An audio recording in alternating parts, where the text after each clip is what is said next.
this is an unusual thing for me to do. I mean, you heard something about my background. How is it that someone who had a political appointee position in the Ronald Reagan administration, someone who had a political appointee position in the George H.W. Bush administration, someone who had a political appointee position in the Bill Clinton administration as his negotiator in the Middle East, how does someone who has basically been nonpartisan come and represent Senator Obama and Senator Biden? How does someone who has actually not given political speeches before come and actually now be asked to give a political speech to you? Because truth be told, I've not done this before. I've done a lot of public speaking, probably before many of you. But I've always come to talk about how to think about the region analytically, how to approach it, what our choices are. I haven't been in a position where I've been asked and have been quite willing to do, come out and speak, in effect, politically, in a partisan way. My whole background, my whole instinct has been to be nonpartisan, which I think actually, in a traditional sense, is the way our foreign policy should be conducted. I hope we will get back to the point where someone like me, doesn't have to be me, but someone like me can serve at senior positions in Republican and Democratic administrations alike. One thing I know about Senator Obama already is that's the mindset he brings to the issue. So how is it that I came to support him? Because the truth is, not only do I have a particular background to describe, but having spent 8 years as President Clinton's negotiator, you might imagine that I'm pretty close to President Clinton. You might also imagine that I'm pretty close to Hillary Clinton. And if you're imagining that, you're imagining it correctly. So how am I here? Why am I here? How did it happen? I'm not going to tell you my whole life story, but I'm going to give you a sense of how it happened that I came to support Senator Obama. In the fall of 2005, he approached me, called and asked if I would come to Chicago to give a speech to a group that was called the Hope Foundation. He had a group that had helped to create a hope, something he called the Hope Fund. And he said this was a group that had been contributing to causes that were important to him, and he wanted to start giving them briefings. And he decided that the first briefing he wanted them to hear was on the Middle East. And he had been reading my first book. It's called The Missing Piece, which for anybody who knows it is only 872 pages. And as I've heard from more than a few people, very small print. And he'd been reading it, and he said, I really think it would be good if you would come, if you'd be willing to. Now this is a book, by the way, that told the history of peacemaking in the Middle East. Talked about the narratives of the various sides, the stories that tell themselves, but then went through the details of the effort to negotiate peace, and had a lessons chapter on why we didn't succeed, which, shall I say, choose my words carefully, diplomatically. It was very tough for Yasser Arafat. I said that Yasser Arafat was someone who was a revolutionary who couldn't make the transition to being a statesman. That why we got very close, the reason we couldn't cross the threshold was because he could live with the process, but he couldn't live with a conclusion. He could live with the idea of talks, but he couldn't live with the idea of actually making peace with Israel and renouncing all of his claims. He was defined by his grievance. He was defined by the cause, and he couldn't live without the cause. That was the essence and conclusion that I offered. And then I offered a series of other lessons as to what you do in light of that. Now this was the basis on which Senator Obama, who I hadn't known before, hadn't had any contact with before, asked if I would come and speak to the group.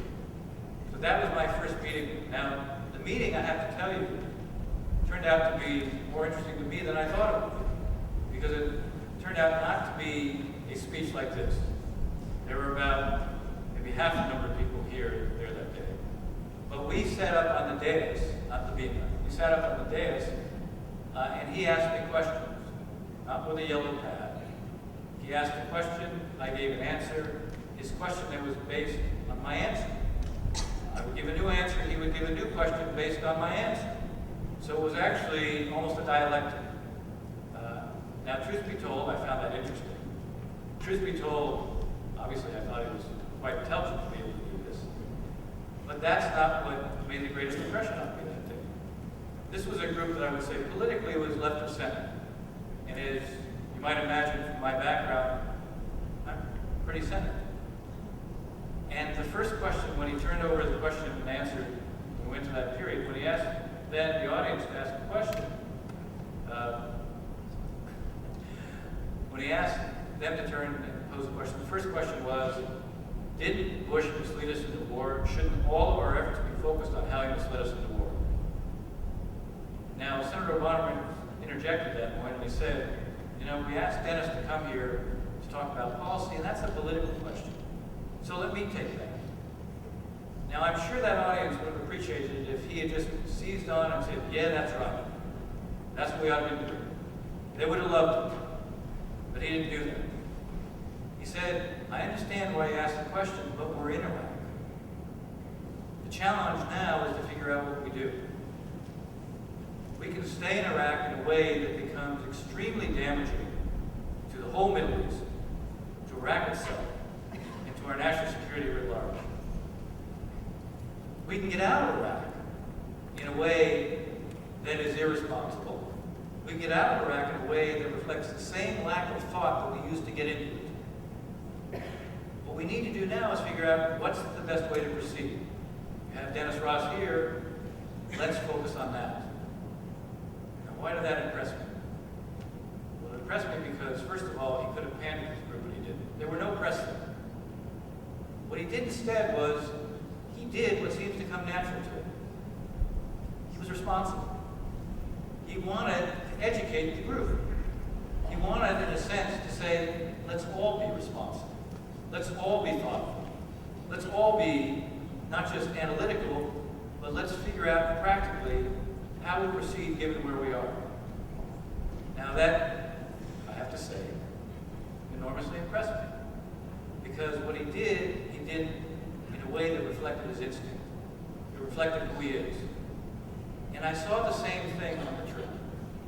What I saw on the trip was someone who knows how to create a leadership model. And what do I mean by that? I have done, and I think it's a conservative estimate, at least 15 to 20 presidential trips. Between the different presidents that I worked closely with, I was on at least 15 to 20 overseas trips. This wasn't a presidential trip, but sure had all the traffic. Now, every one of those trips that I've been on have been characterized in a variety of ways, but I have to tell you, on each one, there was always a certain competition among the aides. There was always a certain undercurrent of tension to see who was going to get more briefing time. There was always a certain interplay of egos. There would be cabinet positions on these trips. And what I was struck by on this trip, I didn't see it. Because the first thing I was struck by is that Senator Obama creates a certain style and a certain approach. He leads by example, and he expects that example to be reflected in the people who are around him. So what you get is a sense that people will operate as a team. Without egos, they will have their day in court, as it were. They'll have their chance to brief. He makes his decisions on how he wants to proceed. That was remarkable for me to see that because, as I said, I hadn't really seen that before in all the presidential trips I've been on. The second thing I was struck by, again, just at a personal level about him, was he's not impulsive. He's very thoughtful. He listens to everything. You can tell him when you think that his position isn't right. He listens and he'll say, explain why. And you see how he absorbs information. And that leads really to the third thing. On the trip itself, what was more striking than anything else was how spectacular he was in the meetings. People see him in terms of the capacity to give a speech. That was, by the way, my impression. My contact with him had been relatively limited. Yes, I had been impressed by him in the meeting in 2005. Yes, I had had some limited contacts with him since that time. But it was very limited in terms of the scope. And I didn't see how he would actually operate with other leaders. Being on this trip was an eye-opener. Being on this trip was also something I could put in the context, because as I said, I made at least 15 to 20 presidential trips. I made at least 100 secretarial trips. When I was negotiating, I had to deal with leaders. So I'm used to that kind of interaction. I'm used to seeing how secretaries of state behave. I'm used to seeing how presidents behave. Because, by the way, I wasn't just in their meetings overseas, I was in their meetings in Washington. So I know what it takes to be effective in a meeting. I know what it takes to be able to influence a leader that you're meeting. I know what it takes to create a context, to have a relationship, and then to be able to use that to affect behavior. What I didn't know, because I had no reason to see Senator Obama acting in that kind of a setting, but suddenly I saw it. The very first meeting we had in Israel was with David Barak, who's the defense minister in Israel. He gave a 20 to 25-minute overview of the region. It was strategic in character. It was breathtaking in some respects in terms of how it integrated all the different pieces of the region, the relationship between Iran, the connection to Hezbollah, the role of Hamas, where Syria fit in, where the Gulf states were, the relationship between the Sunni and the Shia, why the Sunni regimes are fearful of the Iranian ascendancy. When he finished, Senator Obama responded by saying, you know, I agree with that assessment. You know, straight down the line, maybe it's because we have the same name.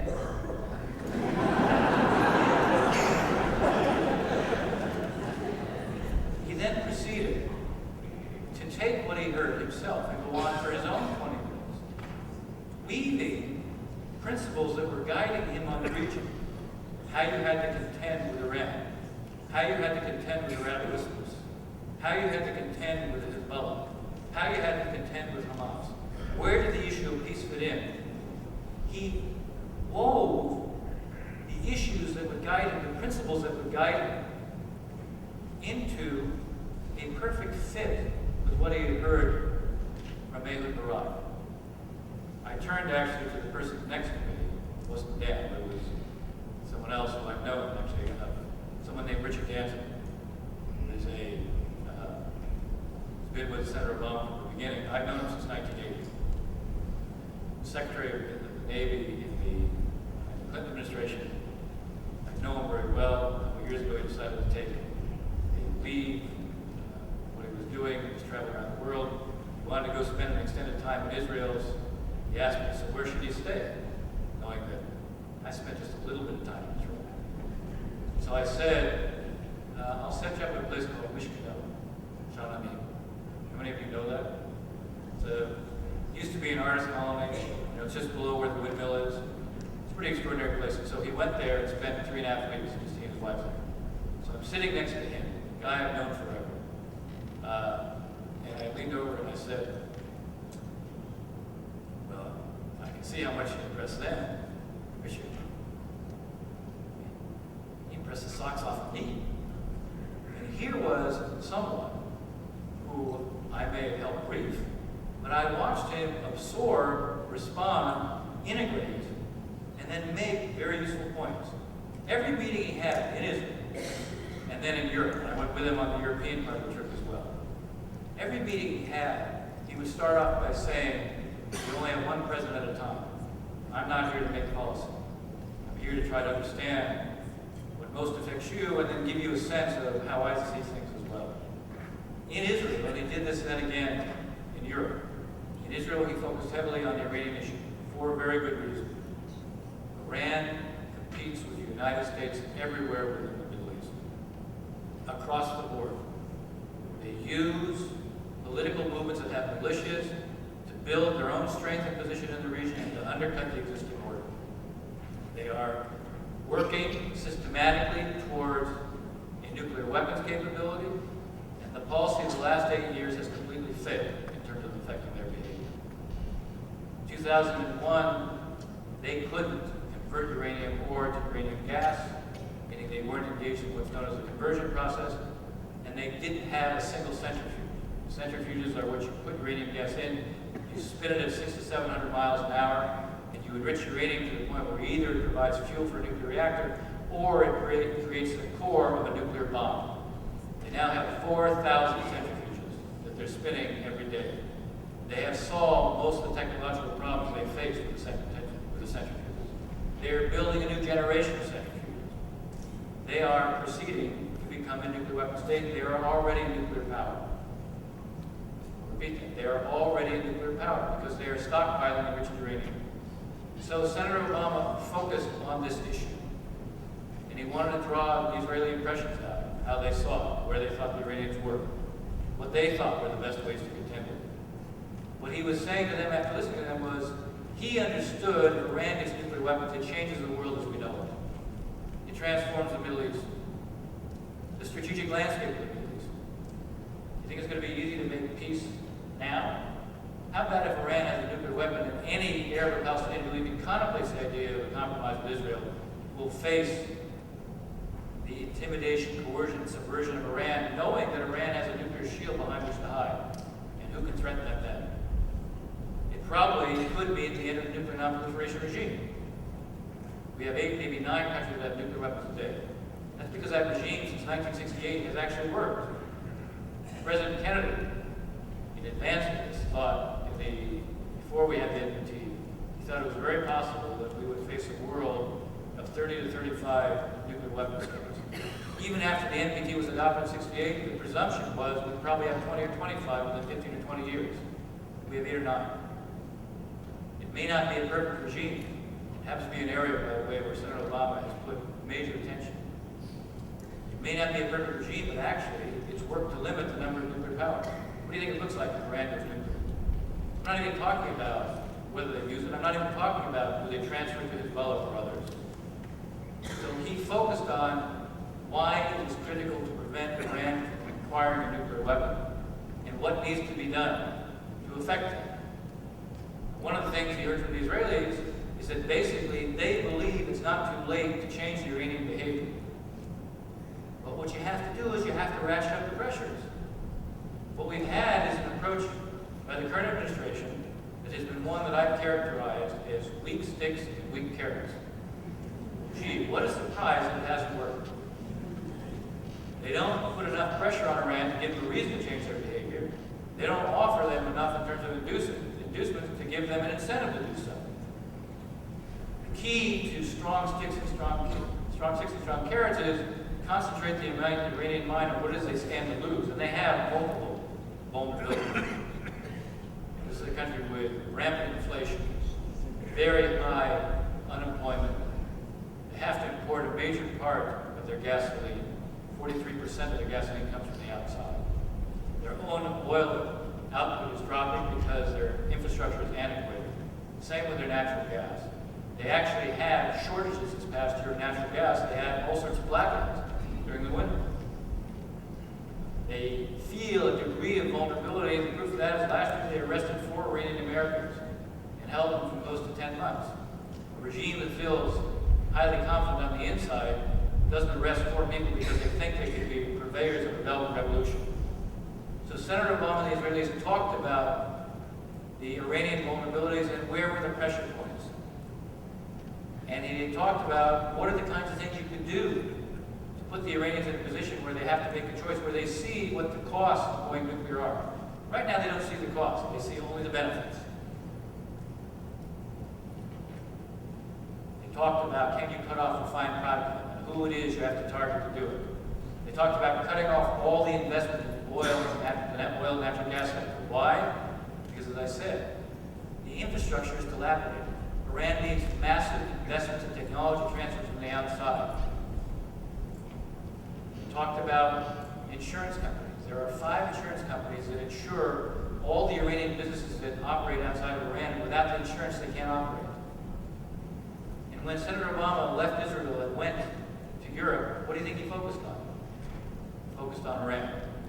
He said to those that he saw, Chancellor Merkel, President Sarkozy, Prime Minister Brown, he said to them, "I've just come from Israel. And one thing I can tell you is the Israelis look at Iran as an existential threat. And if we were in Israel's shoes, we would look at it exactly the same way."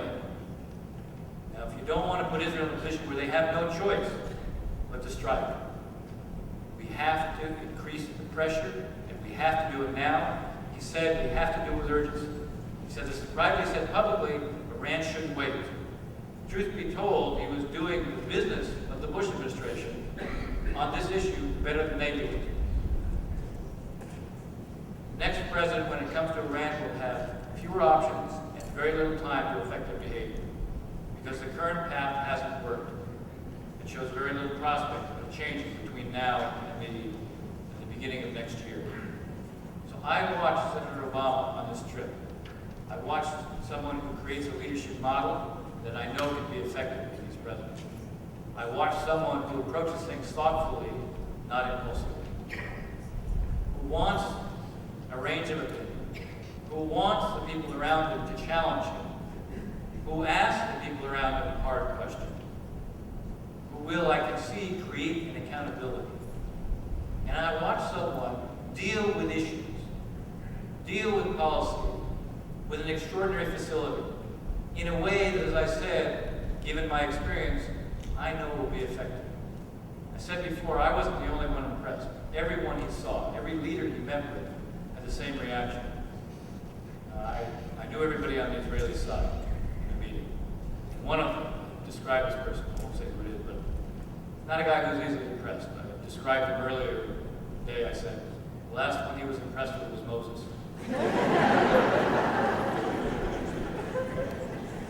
And he came up to me, and I've known him 25 years. He came up to me after the meeting. And he said to me, that's the most impressive political leader I've seen in 30 years.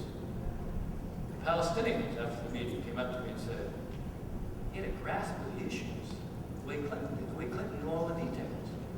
And I reminded him, yes, but you didn't start seeing Clinton until you've been president for a couple of years.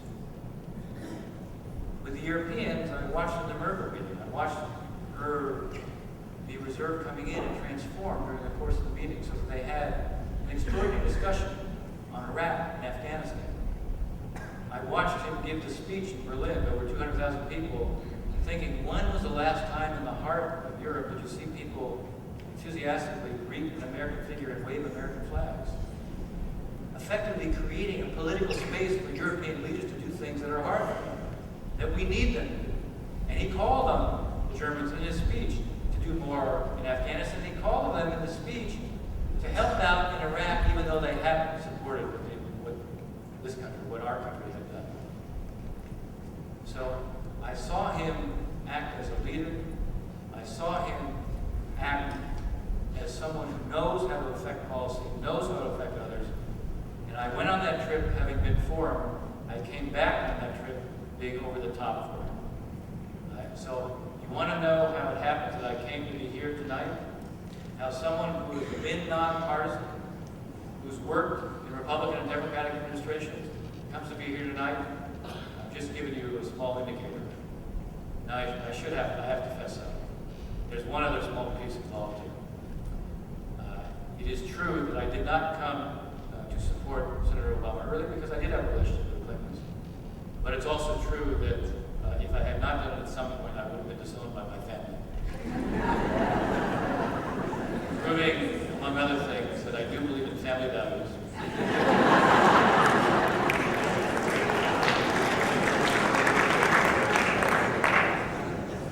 But I have to tell you, there's one last observation, and I'll turn it over to questions. I look at Israel's situation today. I look at the strategic context, and what do I see? I see Israel facing an Iran that is on the march, that may be vulnerable on the inside, but is feeling quite assertive and aggressive on the outside. While I was in Israel until Sunday. And while I was there, one of the things I was struck by is that the Israelis were looking at America that's basically on the sidelines when it comes to the Middle East. While I was there, the President of France, the Prime Minister of Turkey, and the Emir of Qatar were meeting together in Damascus with Bashar Assad. And what was the Israeli reaction to that? Well, President Assad's getting acceptance on the world stage, having done nothing. Who is there to watch out for our concerns or protect our needs? Where's the United States? I know from in May, after the conflict in Lebanon in May, where you had Hezbollah basically use its force against the Lebanese government, and Qatar then brokered a deal afterwards that gave Hezbollah a veto power over anything the Lebanese government would do. At the time, people from the region ask me a question: where was the United States? I watch as Turkey mediates between Israel and Syria. And I can tell you, these aren't direct negotiations. But I know something about mediation. I know one of the things you do as a mediator is, the key is to be able to explain each side to the other. It means you really have to understand each side. And I would suggest to you, Turkey is certainly doing something they believe in, and will not understand in the same way that we would what the Israelis do. I watch us on the sidelines. I see Iran on the march. I see Hezbollah with 40,000 rockets today. The summer of 2006, after the war, when they rained 4,000 rockets on Israel, at the end of that war, they had 10,000 rockets. They have 40,000 rockets today, longer range and more accurate. Hamas controls Gaza today and has 2,000 rockets that aren't just Qassams that reach only Sderot. The whole strategic context that Israel is operating in today is dramatically worse than it was. And I will tell you, as someone who has been active in American foreign policy for a long time, someone who has spent a hell of a lot of time in the Middle East, and someone who also cares a great deal about Israel, we can't afford 4 more years of that.